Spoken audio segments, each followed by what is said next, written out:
Welcome everybody to Blerdlines. It's your man Cam. With me as always is The Ramadan camp. Going through it right now. Day two. No food, no water. Let's go.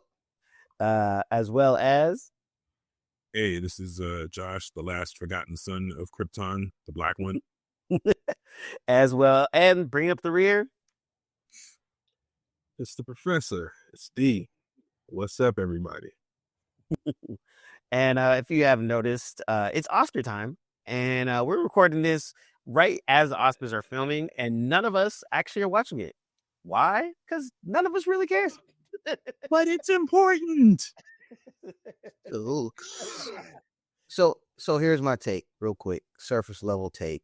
I guess if you're an up and coming artist, actor, director, whatever, and I guess the Oscars can still do things for you if you're fresh on the scene. But like, say somebody like a Spike Lee wins one, it's not going to do anything extra to his career. It just adds something to his resume.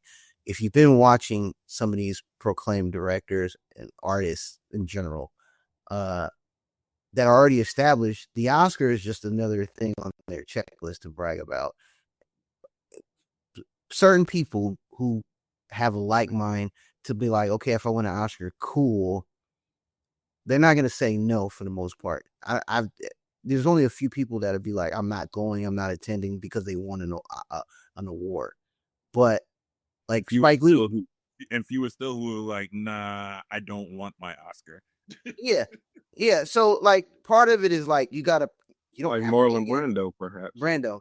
He sent a Native American or an indigenous person to receive his award. But like for me personally, if I was already kind of established, made a name, but I'm already outspoken against the Oscars, I feel like it would be a slap in the face to all my moral ethics of what I've been talking to show up and receive this Oscar. And there's people who want to play the game and get the Oscar and it gets that notoriety. You do that. Because it's a cat and mouse thing. You know what I'm saying? Like an Oscar is still somewhat of a big deal. But again, we don't use that as the metric anymore to be like, that's a good director, that's a good movie. Like I said, if Moonlight didn't win, it wouldn't have never changed my opinion of the movie itself. I thought it was a great movie. It spoke to me on levels, but it won on some it was just a theatrical mess of how it won, but it won cool. But it's not gonna take away anything to how I feel about that movie. There's a lot of movies that didn't even get sniffed that I thought was just light years better, and vice versa. Sometimes the Oscars do get it right? So I'm not gonna sit here and say they don't get it right all the time. They may pick something that was dope. Moonlight was one of them. I can't think of the Korean movie that Parasite won something. I thought that was an awesome movie, but again, the days of, in my opinion, the days of where people use the Oscars as a metric to say this is the best of the best, I think have been gone for a long time. And I think most of you guys, I think, probably agree with that assessment. Yeah, I would say. Yeah, I would say that. Yeah, the thing I would think is it's an award show, right? So we all know award shows are, you're just patting yourself on the back for the things you do. It still feels good to win, but it like kind of like the what Cam was saying, the era of you're a Oscar nominee, actor doesn't have the same weight it might have had 10 years ago, 50, 20 years ago, 30 years ago, 40 years ago. Because I mean, in and it doesn't take away from it, but I think it's like the awards don't feel on a level of grandiose that used to be. And even nowadays, we have the Oscars is usually the last one that usually goes because Kieran Culkin won for Best Supporting Actor, but he had already won for Golden Globes, BAFTAs, Critics Awards, SAG Awards. So it's kind of like almost like a clean sweep type of a situation. So there's a point where Oscars come out and we're kind of just like, oh, all right, have I seen that film? No, probably haven't. Or maybe I have, but in general, it didn't have the same feel. Where before it'd be like, oh, this is the best. These are the 10 best pictures of the year. Then you would go back and be like, oh, maybe I should watch these because someone is telling me that these are good. Nowadays, you see that list and you're just kind of like, I guess. Yeah, I mean, again, it's contextual, right? Like we were saying before we started, or when we started rather. If if I'm a filmmaker and I'm up for one, then yeah, I'm all hyped for it, sure. But if I'm not, there's then the context shifts drastically because the the show the award show itself, the ratings are consistently down. which speaks to the production itself. Like, that it used to be, even if you didn't necessarily care about who was nominated, or you didn't agree with who was going to be nominated and who was the projected winner, you still would watch just to see the spectacle, like the show, the award show itself. And now the shine of even that is not as interesting, and then, if it wasn't the spectacle of the show, it was the host. Okay, well, so-and-so is hosting. Cool. I'm gonna watch for that person. So all of those things are now kind of, they have less cachet, less value for a lot of people. I'm not just speaking for this group, because I think we're just jaded old men who worked in the industry in different capacities, have a different outlook on things. But just in general, like the average viewer, like friends that I know that used to have Oscar drinking parties and Oscar watch parties, they're not on it like that anymore, because it's not the same. Like, for them, it's not, at least, and I would imagine for the larger viewing public, it's not the same. Like, it doesn't ring the same for them, coupled with the fact that, you have all sorts of mishaps and just, like, voting, these weird voting swings where one year, no women directors, or no black women are out, or no women of color, or all white women are nominated for Best Actress. And then another year they swing real hard in the opposite direction. And, it's all over the place.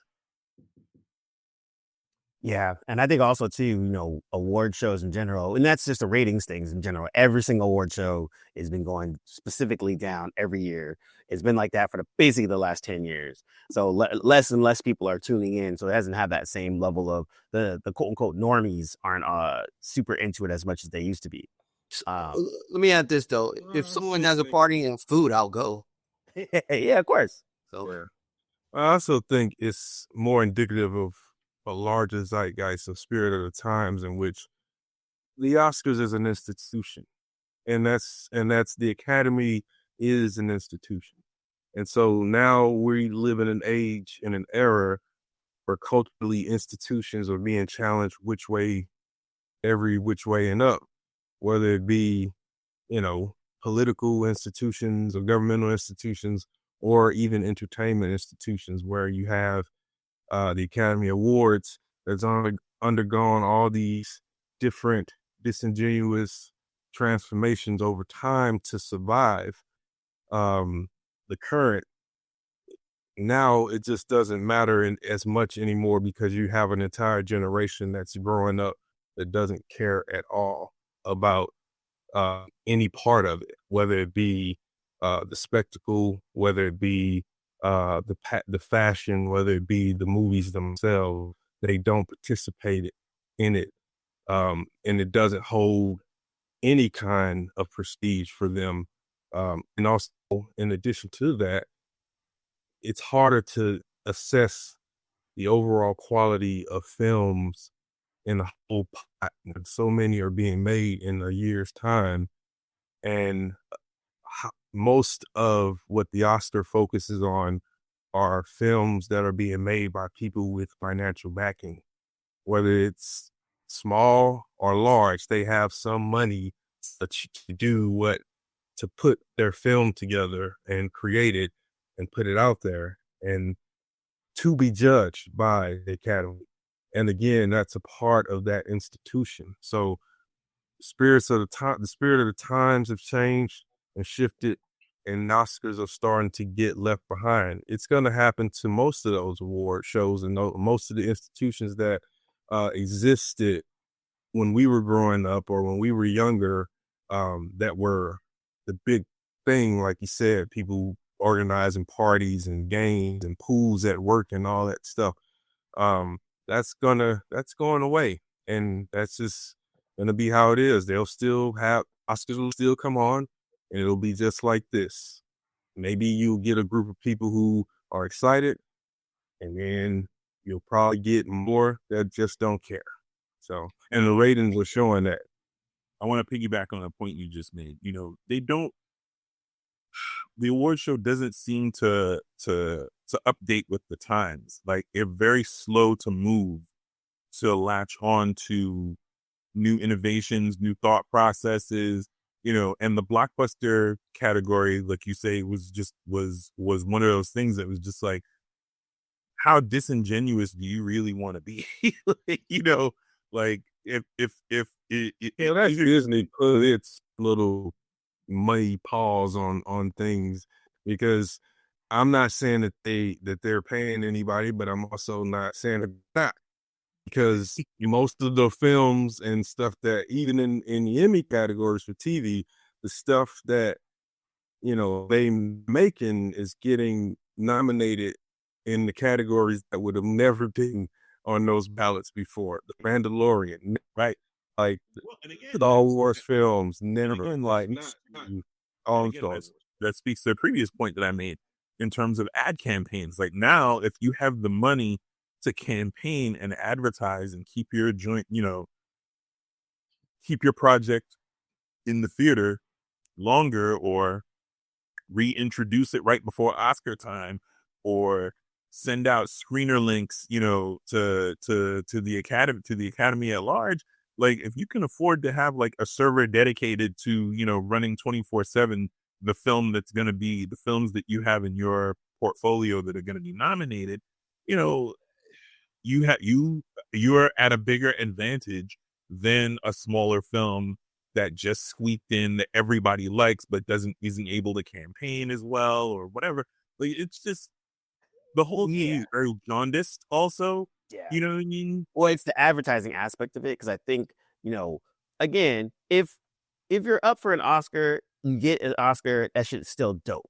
Like, as the actor, as a person that does this, that in the craft and all that, if you're in that space, whether you're a filmmaker, whether you're an actor, you're a writer, uh, fashion and all that, getting recognized for your creative, getting recognized for your work, still dope, regardless. But however, a lot of the things, especially when it comes to the, it is that advertising arm now, right? Because, oh, please give us a consideration because of X. The Emmys is the same way, the Grammys are the same way. And so it's one of those things where now, to Dee's point, they have it so much now, so much more media is being made without these big budgets and these studios. And that's, again, you have a Netflix show or a movie that essentially has the most nominations of any movie of all time, or some craziness like that. It doesn't deserve that. Who knows?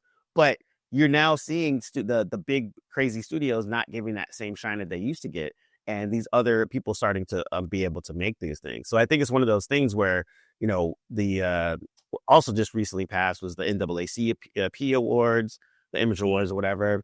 And so it's much like when we used to work at BET and the BET Awards. It was always so super interesting for me, because I was kind of like, I was curious to see, do people care about the BET Awards within the industry, right? And it's a mixed bag, right? Some people care more for the camaraderie, being able to see, their peers. Some people don't really care about the award themselves. It's more about the parties. But from the average person, from the regular person, do they care about watching and showing up and what happens and those types of things, right? So it's a very interesting spot, because award shows in general, we all know what they're about, but for it is about recognition between that, artistic situation. But like Josh said, like you said, are you getting all the screeners and that ad you see on YouTube to say, hey, don't forget to your consideration for X movie that you've never seen before and don't care about? I will say this. So it's a thing about. I'm sorry. I just wanted to add that it's, in addition to the institutional aspect, the Academy and many of these award shows are about professional colleagues picking the best in their fields. So it's hardly ever about the people, the audience that are watching. And I think that's another aspect that now, as institutions are being scrutinized closely, that has caught on. That understanding was there. There is no field of voting for people to vote for Oscars. There's a small group of people who represent the professional cadres or cabals within the media industry, and those people choose who they feel are the best in those categories. That's why it's an institution. And so It's worth yeah, it's worth noting that their criteria is not the general public's criteria. Exactly. Yep. Cam, you're gonna say something? Yeah. I, okay, so being somewhat biased, once the curtain was peeled back as I gotten older, I understood Somewhat. the curtain. Oh, yeah, somewhat biased. Being in the industry for a small period of time, knowing people in the industry for a long period of time, and starting to get privy to information about how the Oscars were working and how certain films got picked and chosen and watched and reviewed, it's an unfair process. As a kid, before I even got any whiff of being behind or in front of a camera, I watched the Oscars to root for anybody I just liked as a movie star. You know, when Denzel was up, I'm like, hey, I'm watching, support my black people, whatever. However, I've become a little bit more intimate with the process of protecting the culture and understanding, like, even though it's a black film, if it's bad, I'm gonna critique it as much because we have to do better on one aspect, but at the same time, I want my people to win. But if it's like not a good movie, I'm gonna look at that and be like, I'm not supporting that. Then I start understanding, like, hey, this small group of individuals who watch these movies don't watch every movie. So how can I have a fair assessment of everything that's been out there and say whatever I watch is the best without giving fair shake to the other movies? Like, there was a point where Even added to that is that they don't. Not only do they not watch everything, but their pool is small. It's sent to them in the first place. It's not like, okay, from January 1st to this date, all the films that were made and stamped and whatever, we're giving all of you screeners of all of this stuff, and you decide out of the features, all of the shorts, out of the experimental, out of all of that, what is the best in terms of these different categories. No, it's like they have certain ones that that submit to them, and they then put those in the pool, and then they select. And the they that I'm talking are, again, directors, actors, and not just any directors, actors, producers, and But the voting eligible members of the Academy. We're talking at the very highest level. We're talking about people, names like Steven Spielberg, like names like Martin Scorsese, names like you can throw them all out there, like Catherine Bigelow. Like, these individuals are the ones who vote for their colleagues' films or not. I was gonna also add, there used to be some respectability to the SAG awards because it was the actors, giving credence to their peers. But even, all these awards are shit. I don't want to say it's sham, but like, it's just the fact. There's something about forget, so that we don't sound like crotchety old men who just never accomplished anything. Maybe it's worth going through. Like, there's a specific. I don't, because the judging criteria is a whole Einstein formula by itself. I don't think we should get into the weeds on that. But in terms of the general voting process, the overarching, I think is worth getting into, at least for the Oscars, so that people understand. Like, I have friends. I have one particular friend who's probably listening, who constantly rails about the films and the actors who should have, that he felt, or the general public perhaps felt, should have won because of XYZ 1, 2, 3. And D'Angelo and I have had very molecular level conversations about this. And I think D'Angelo is the most qualified to sort of break down what that criteria is. I'm going to throw to him because I think he'll do it better justice than I will. Well, there is a criteria of that, is accepted in terms of canon, that individuals who study film, like myself, are degrees in film or making films, understand. Cinematography, keep points, and directing and things like that. because I never judged any Oscar nominations, I can't say specifically what they're told to look for. So then it comes down to whatever the individual's taste is in each of those categories, the writing, the directing, the styling, the editing, because it's narrowed down and you began to look at it for just those things. So I would imagine, just use an educated guess, that each category, again, if you are a judge and you're being fair, you will only look at the editing for those individuals who are nominated in their films. You're now just looking at editing, because if you're trying to look at it and to judge it all in the pot, you're going to probably misinterpret something or miscategorize or unfairly judge one thing or another. So if I'm just thinking about the writing, I'm looking at structure, narrative structure, how each act flows from the opening to the end, the whether or not there's rising tension, character development, world building, things like that. Um, in terms of cinematography, you're looking at the consistency of what's called mise en scène, which is how does lighting and how does everything in the frame also then tell the story, whether it be figuratively or literally. Um, for example, Do the Right Thing, there's a lot of red and sepia tone shots, because the story is that not only is it summertime, there's the heat wave, but there's rising racial tension.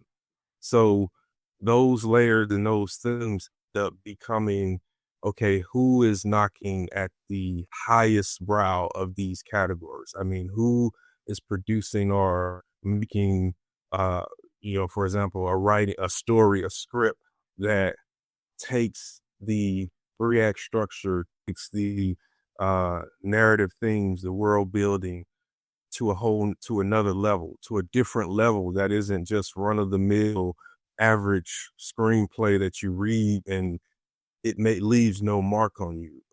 For example, Chinatown is one of the greatest screenplays of all time. It sets the bar for the neo-noir coming out of the black and white detective noir era, with the Maltese Falcon and things like that. Chinatown had the same kind of impact, but in a different way and at a different time.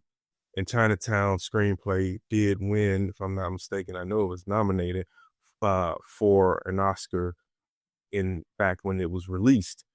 But all that to say is that I'm sure those who were judging Chinatown have a different set of standards. Maybe they derive from all these things I just said, because all of these things are basically how we understand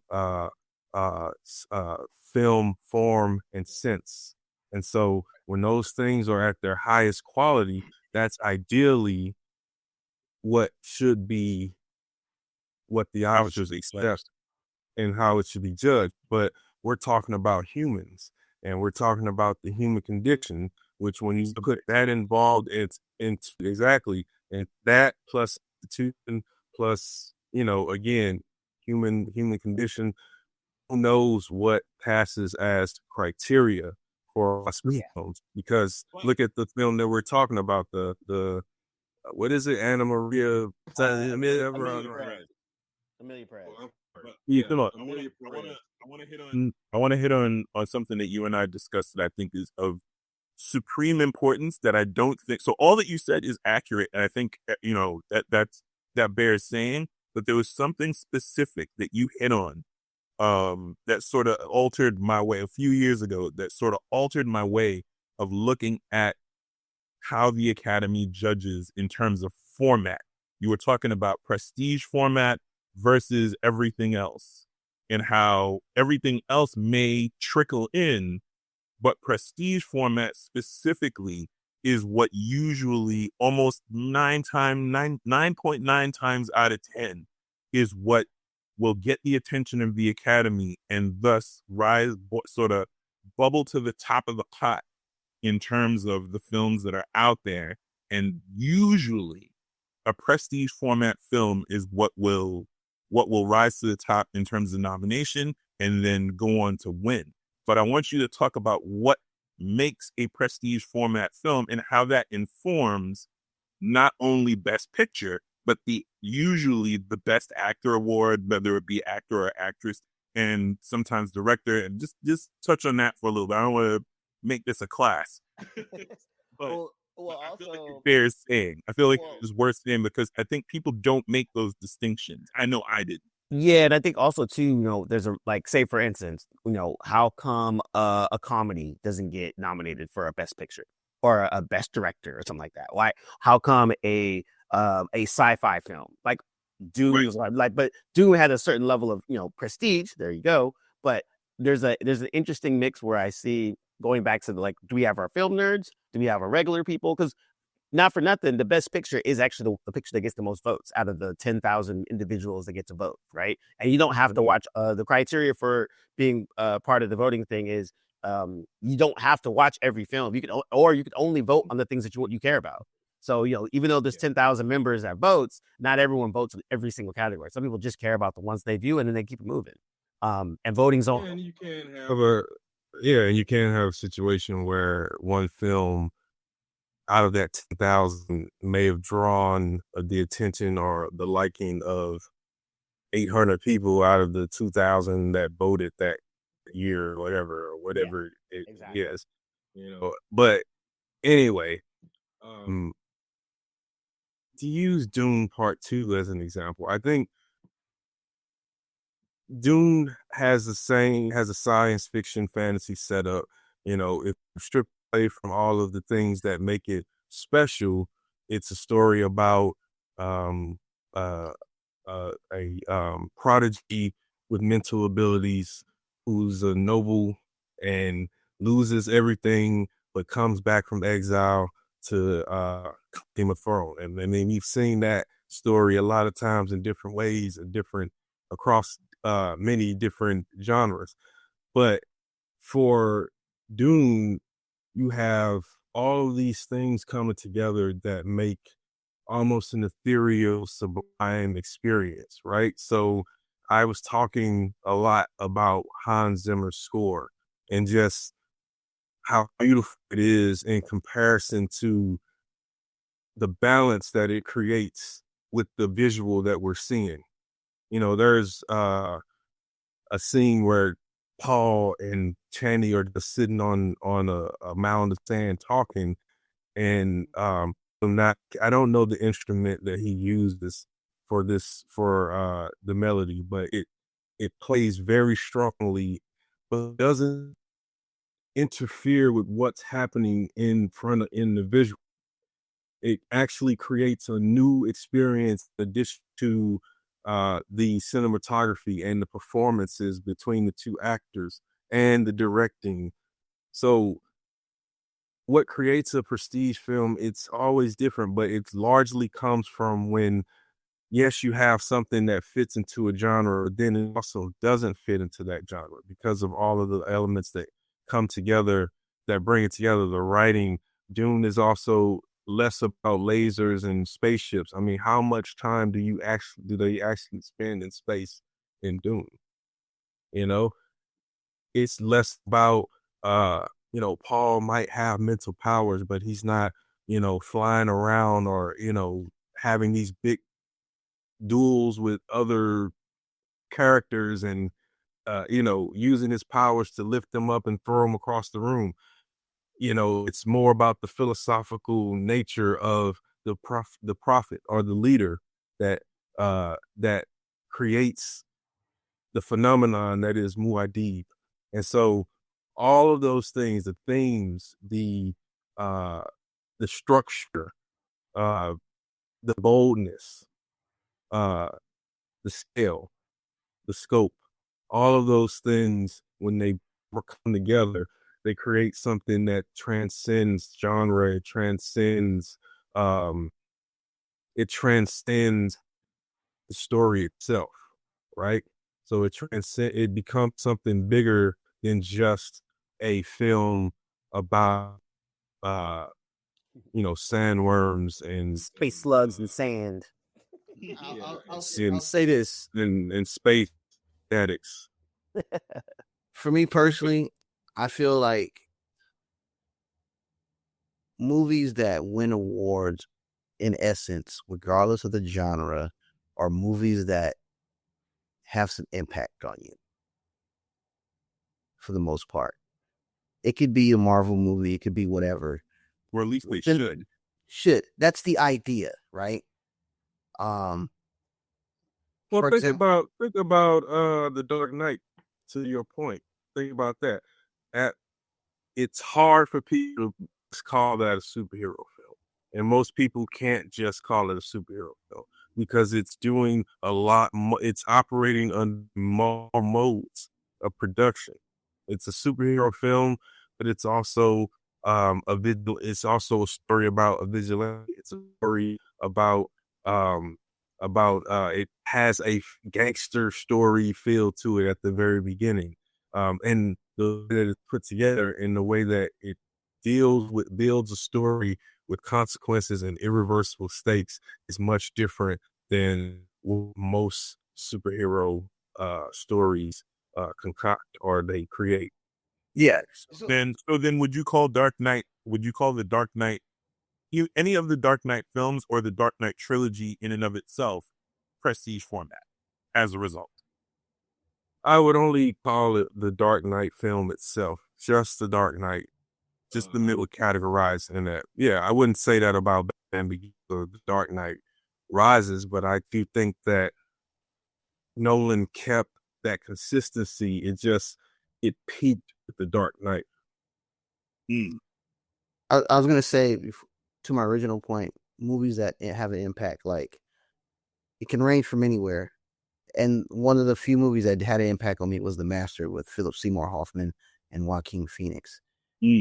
And at the end of that movie, because I got what Joaquin Phoenix's character was going through, I got what the director was trying to convey throughout the movie. Now, in essence, the short movie was inspired by Scientology. And when I told people you should watch The Master, wait, what's it about? Well, I was like, it's loosely based about Scientology, but it's not about Scientology. You have to watch it. It's a character analysis of Joaquin Phoenix's character. And at the end of the movie, I got it. For me, and it got awards, and rightly so. But I came out of the movie, I watched this with Paul, and I said, I instantly get this movie. I understand. I understood it. And that was one of the small things when I mean impact. It can range in any genre of movies. Chinatown is one of them. Moonlight's one of them. It doesn't have to be these highbrow movies. The Dark Knight specifically could fit into that category of having a different impact outside of the realm of the small scope of being a superhero movie. I think it's much more than that. Right. So when I do say Angela Bassett shouldn't have won an award for her role in Black Panther, it's not because it's a superhero movie. I just didn't think her performance was that dope for me personally to be like, yo, I think you should win an award for that.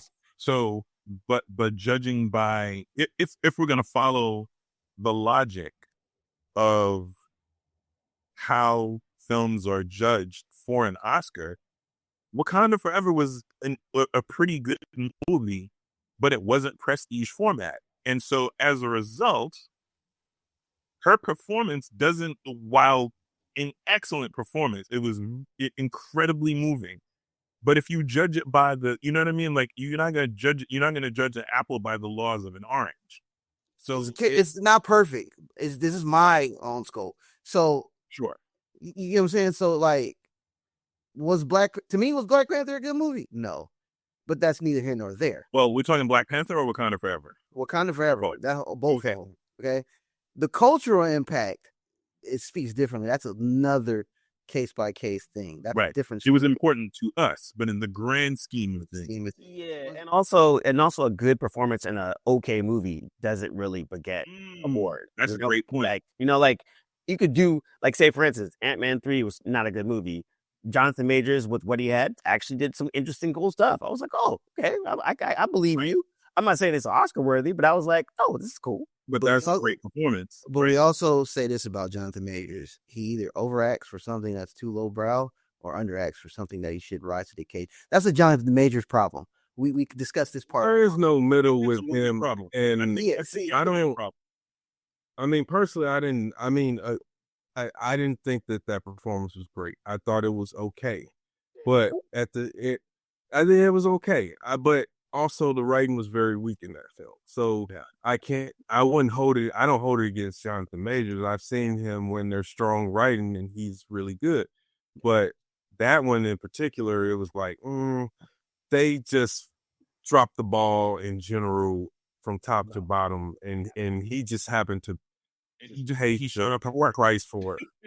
Yeah, he just showed up for work. That was pretty much everybody. They everybody in that involved in that film were just showing up for work except Paul Rudd. I think he's the only one that was super. But I will say he's asked about it. his performance does stand out though. Like he put in my mind, at least, there was a level of intensity that he brought to Kang that stood out above all the other actors in the film. I would always say in Down This Hill, the last Yeah, travel but, at I Frisco mean- is his pivotal role. That's for me. I think You could, this is- and that's his best performance as an actor. Yeah, he was open at that. I mean, I don't know. Once he did that was like actually like, oh, I liked him in Craft Country. I thought it was cool. Well, I usually good at that. Yeah. But yeah, I mean, I think pulling back, that's what overall, I think that's one thing where it's like you have these before it was a mystical, magical way of how these movies would win. And you're like, who would get nominated and da da da da da. And now that we're older, we kind of know how it is, and there's a little bit less of the luster. And it was interesting. I had to look up what sci-fi films that got nominated for like Best Picture, for example. E.T., District 9, Dune, Avatar.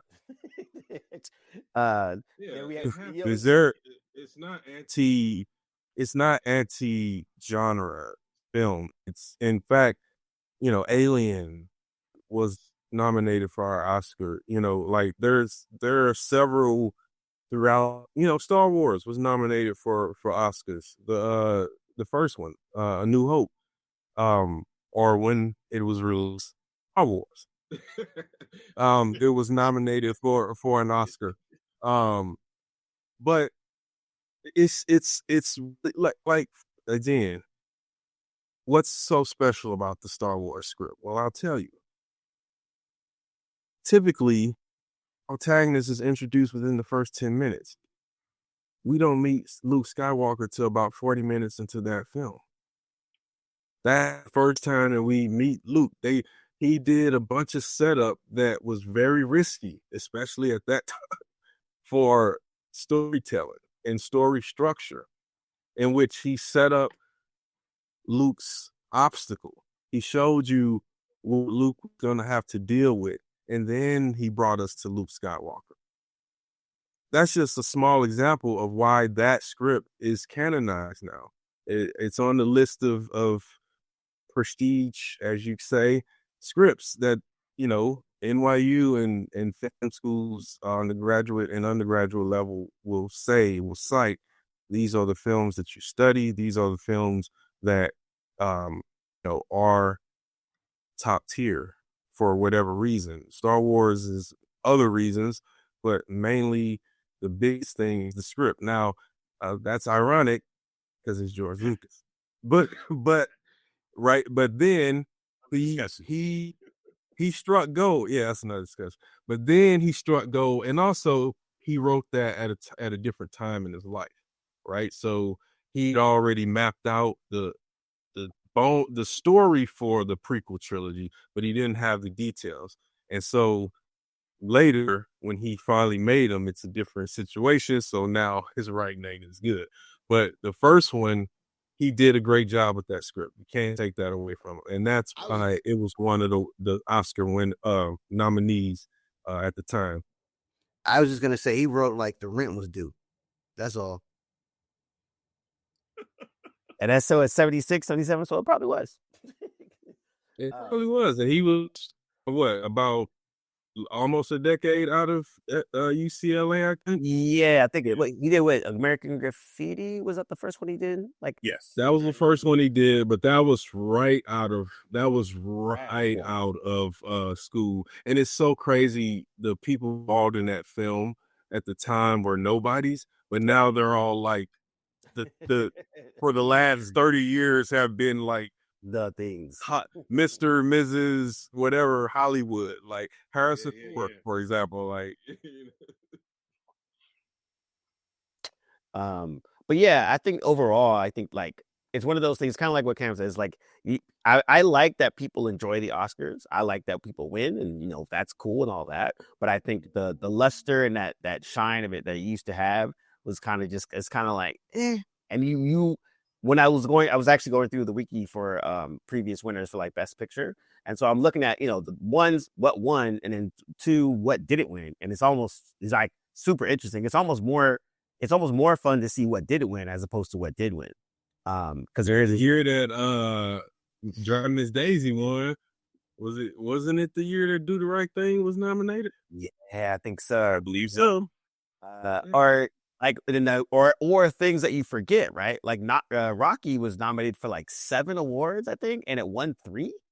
Like something. I was like, really? And then, again, go back to watch Rocky. You're like, okay, this is cool, but is this Rocky is dope. Like, it is, but is it First the one, same yeah. First level? one was remarkable. Yeah, the first Rocky is amazing. I wouldn't say that about the sequels. They're good enough to watch, but I could all right, they didn't win in the same level. First, yeah, no, they didn't. None of them did, but they were fun. But the especially Club Lang, but that's a whole nother conversation. And the point I was making is the same year that Rocky won is the year that Taxi Driver didn't. And so wow, and that's very interesting because Taxi Driver was a much better film. Mm-hmm. Way better film. But again, at that time, even like I was going back, and there's just some interesting ones. Like the year before, One Flew Over the Cuckoo's Nest won, and then that was the same year that Dog Day Afternoon came out too. And Dog Day Afternoon is really good. Oh, that's the era. You're seeing the era. That's all new Hollywood right there, man. Yeah, 70s. That's like Bogdanovich, Scorsese, Coppola, Spielberg, Lucas, like first. Yep. Kubrick, like that First Class coming out of UCLA and NYU and like all of the film students, like that was all of their films. So that's one of the reasons why the Oscar built up so much prestige is because you had those eras of where you had the new Hollywood directors and you had Spielberg, Jaws, and all of these different films that were very different in. Yeah, they were groundbreaking and they were very different in scale and scope. And so now, and they kept making films. Okay, you had Once Upon a Time in America, and then you get your Goodfellas, and so like this is like Goodfellas is like taking the Godfather school of thought to a whole nother level, and the storytelling about the mob is less romanticized and more nitty gritty, grounded this time. But that all those films you just pointed out to, like that's like straight up new Hollywood right there. And for Driving Miss Daisy, I had to look it up real quick. It won for Best Picture. The other nominees was Born on the 4th of July, Dead Poets Society, Fields of Dreams, and My Left Foot. And like that's a pretty good like group of films. So that wasn't the year. That wasn't the year. You Do the Right Thing. What I have to look it up. But yeah. So to Cam's point, yeah. I was gonna say George Lucas' first film is THX 1138. Yes, that was his. Yeah, it was his column. And that expanded into a feature. Yeah, yes. Forgot about that. THX starring Robert Duvall and Donald Pleasance. And if you don't know that Donald Pleasance was famous for being Dr. Loomis in Halloween, the trench coat wearing, revolver carrying therapist. right. His therapist hunted him for movies. I don't know. Maybe it was the 90s that kind of killed it. Yep. I'm like looking through it. I'm like the 90s. I'm looking at. That was the beginning. The 90s didn't get dicey until you started hitting like Dances with Wolves winning. Yeah. Okay, so where it got ridiculous. Okay, look. As a kid, I thought Dances with Wolves was just dope. As I got older, I understand fully why it's full of shit. That movie is. But as a kid, seeing what I thought was a documentary evidence, like, oh, so this is cool. Native Americans, white guy being friends with wolf. I thought that was cool shit. That was Kevin Costner, right? And his guy's Kevin Costner. You find like with anything, when you peel back when you peel back a layer of the onion, you pull back the curtain, you find out how the sausage is made. It's a whole other ball of wax, man. Like, Dances with Wolves, the other films that were nominated for this in 1990 were Awakenings, Ghost, Godfather 3, which is better than people give it credit for, and Goodfellas. Now, not that much better than, not that much better than people give it. I like it. Right? Yeah, but that don't make it good. I'm just like, yeah. But Goodfellas is way better than Dancing with Wolves. Yes, Goodfellas should have won. 100%. Good. The films that you named are in hindsight. Now, if you put that in front of anybody today, now this is what 30 years later. Yes, Nobody would know anything other than Goodfellas because that's just how much prestige since then that Goodfellas is aimed. But yes. there's no way that Goodfellas shouldn't have won Best Picture that year. But it didn't. But it should have. Yeah, you're right. But that was signs where it started to. Yeah. It's hard that way it go. And I think why? Right at the 90s, His Driving Miss Daisy was 89. Yeah, I did convert when Malcolm X lost, but then in hindsight, looking back, I have issues with Malcolm X, but it got beat by what's the guy? By Scent of a Woman. Scent of a Woman. Wow, So that's right. but again, Bananas to me. at that time, I thought Denzel, if that was an Oscar-worthy performance by him in the movie, It was.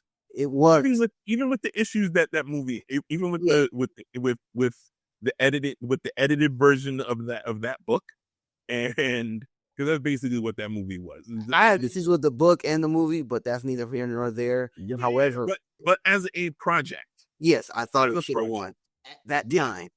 Yeah, for sure. Yeah.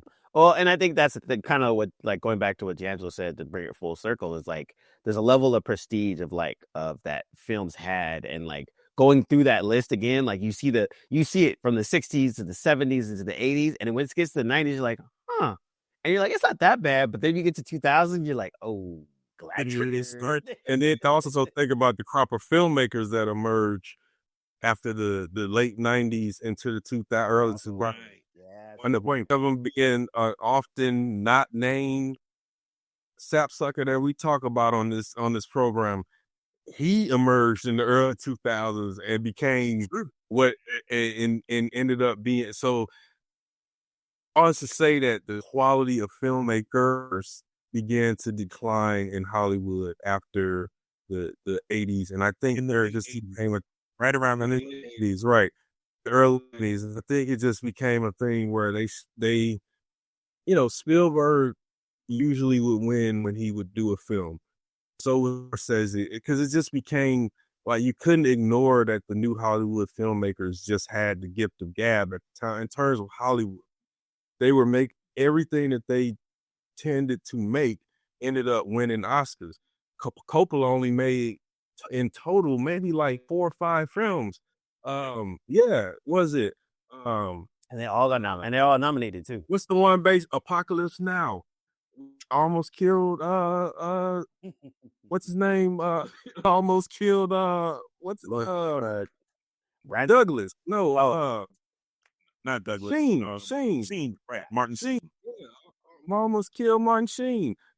And they are all of them almost died. You're the only one now doing lines on the film. Doing lines of coke on the film. Everybody else is high out of their skull. I mean, but they were like legitimately in Vietnam though. Like that was that. Like they were like in those conditions for real. Wait, didn't they get like malaria or something?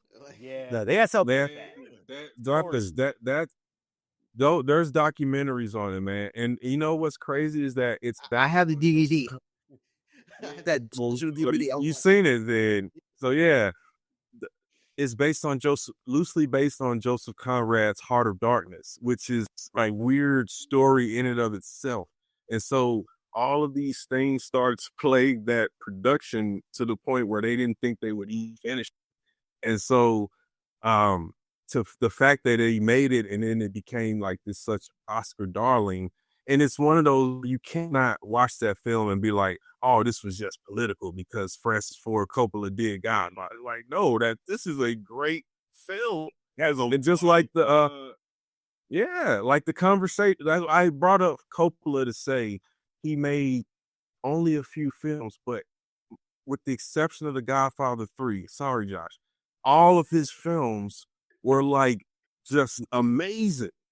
And then also this recent one, I have seen this recent one that he Metropolis. that yeah, and probably after that, yeah, and then probably after that one, Bram Stoker's Dracula, which I love, but it was like it got nominated, but there was like it was like loosely like, okay, that might have been his political nomination.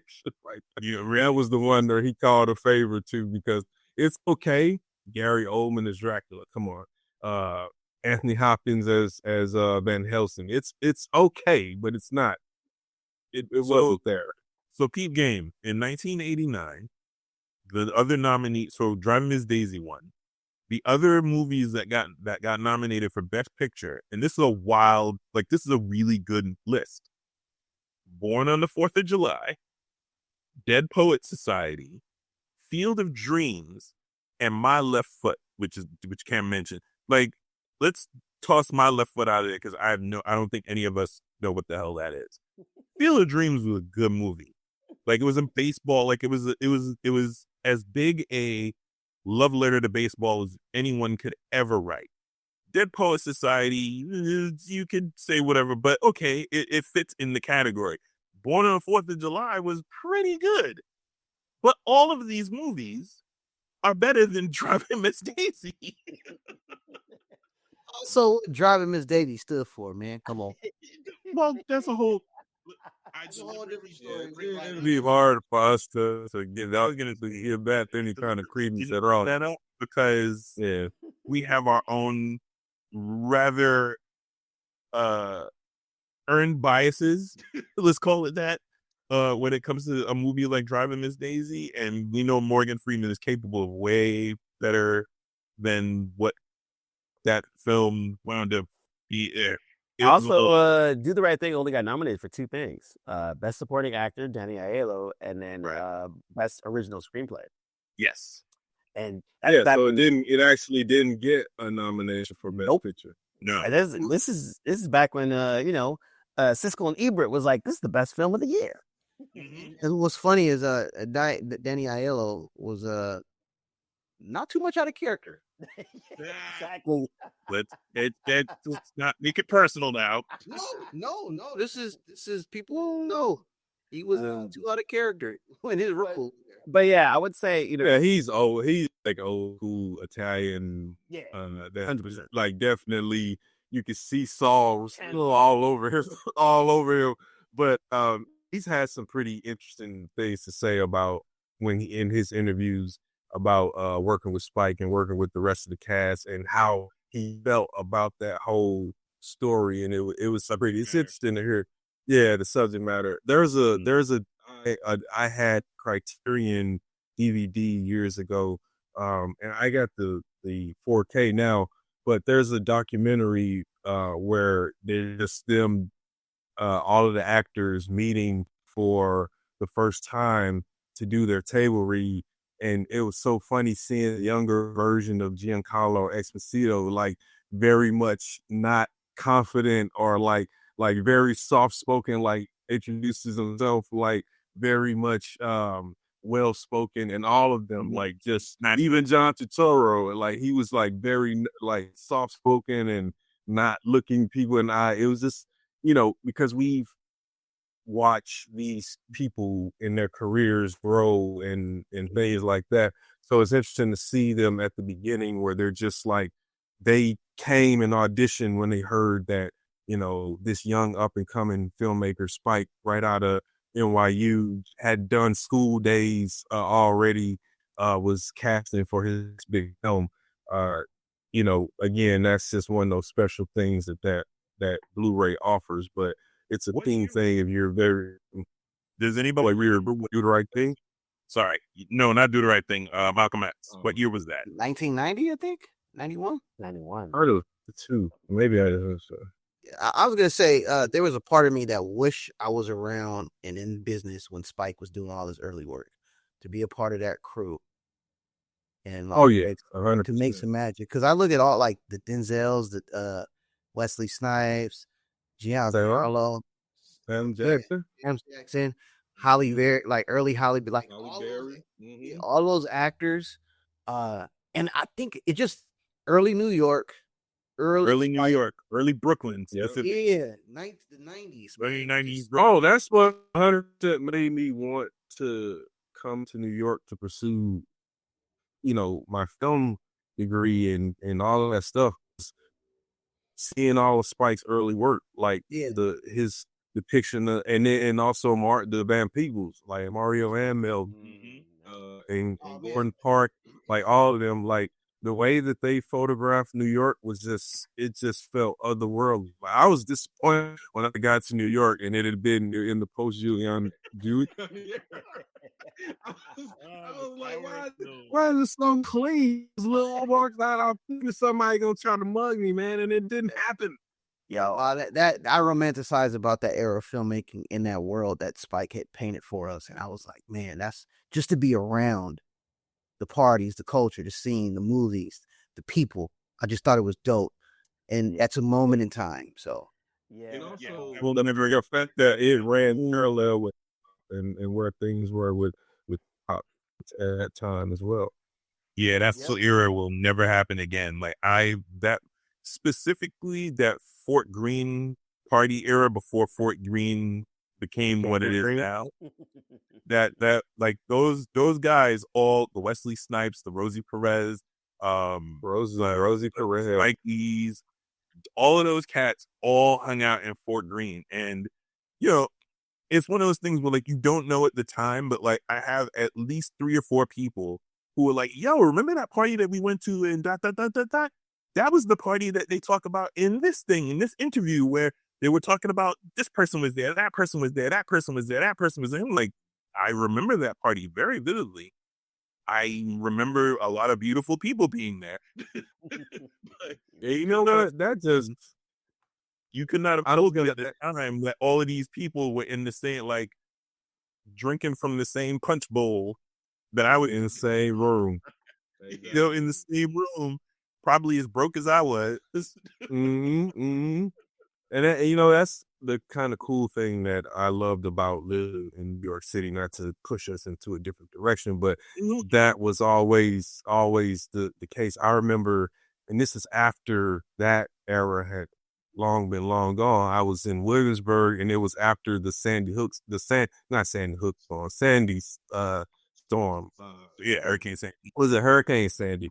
Yeah. And so, like, all the power was knocked out, and my roommates and I, we ended up in a bar like down by the river, and a couple of actors from I think it was one of the Law and Order shows at the time, just kind of strolled in and just started drinking with us and like just chatting because they couldn't go anywhere. They were like renting a place down by the river, and everything had got stopped because of the storm. And so they were just like bumping shoulders with all of the people who lived in the neighborhood in Williamsburg, and which I didn't even live in that area. I was further, I think east or maybe. But anyway, it's just to say that culture has always it exists in New York even still to this day. But I can imagine during that time it was just like, wow, that was the peak of it. Yeah, and you know what? I think I like that. We'll wrap it right there. We didn't expect to do a whole hour on Oscars and Oscar-ness, but I think actually is kind of a good thing. I think I enjoyed this conversation better than actually watching the Oscars. Well, yeah, no doubt. Was the pod about nothing? Oscar edition. No, the title's going to be "We don't care about the Oscars, but we care about movies." No, don't do that. Yo, man, we need the clicks. Oh yeah, like and subscribe. Be on YouTube now, Spotify, Apple's, Amazon, all the things. This is Blerdlines. We're out. Peace.